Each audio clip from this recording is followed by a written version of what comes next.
Hello, it's good to have you with us today for another episode of Bible Topics Discussion.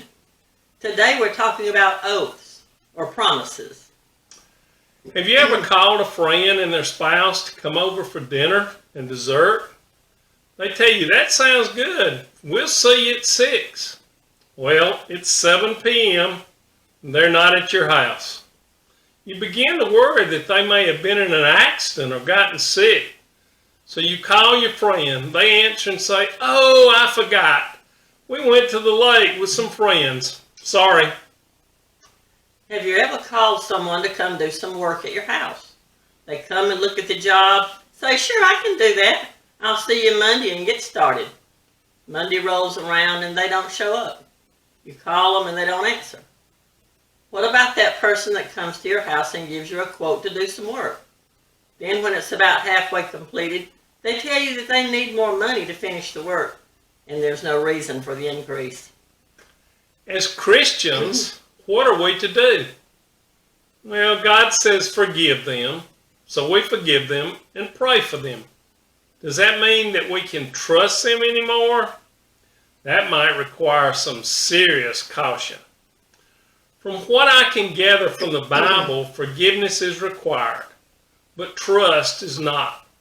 Although it is possible for someone to become more trustworthy, it takes time and proof. The Bible speaks of being a person of integrity. I do know that God has given His family instructions about oaths and promises. Let's see what His Word says. That's right, Cal. Let's see what Jesus says in Matthew chapter 5, verses 33 through 36. He says, "Again you have heard that it was said to the people long ago, 'Do not break your oath, but fulfill to the Lord the vows you have made.'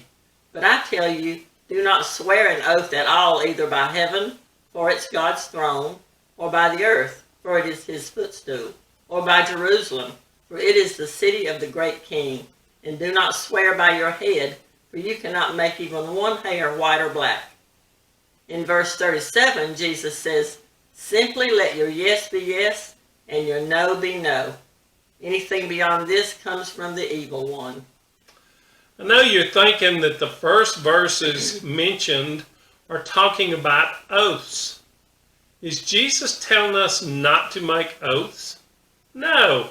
Jesus tells us not to break our oaths and not to swear an oath on certain things that are God's or that you have no control over. Jesus sums it all up in verse 37 when He tells us that if we say yes, then let it be yes, or no, let it be no. A Christian should do what He says he will or will not do. Pharaoh promised Moses that he'd let the Israelites go, but when the time came, he went back on his word and did not let them go. He proved to be untrustworthy and not a man of integrity. In Matthew chapter 21, Jesus tells the parable of two sons. Their father came to the first son and told him to go to work in the vineyard. He told him he wouldn't, but then later regretted it and went to work in the vineyard. The father then went to the second son and told him the same thing. He said he would go, but then he didn't. Which one was the man of integrity? Which one proved that his father could trust him? Which one proved that he couldn't? And what about Job? God's description of this righteous man made him sound like the utmost man of integrity. Yet God allowed him to come under Satan's fire.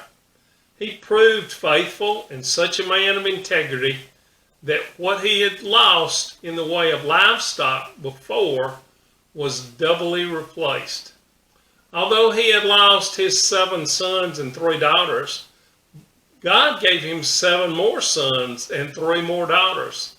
The Bible says that the Lord blessed Job's latter days more than his beginning. To give you a brief personal testimony, many years ago, Jane Doe was on a committee with me and I asked her to do something. She readily agreed. Later someone said, "You didn't ask her, did you?" Well, it won't happen. It didn't, and I had to take up the slack. Later on, she was asked to be on a committee to which she agreed. I was asked what I thought about it, and I warned that she would not come through. She didn't. Unfortunately, people's integrity, or lack of it, becomes widely known and sometimes precedes them. I'm sure we would all prefer to be known by our integrity and not our lack of it. Proverbs chapter 20 verse 7 says, "A righteous person who walks in his integrity, how blessed are his sons after him." Well, that's it for this week. Please like, comment, and share. And as always, let us know if you have any questions or if there's a topic you want discussed. See you next week. Be blessed.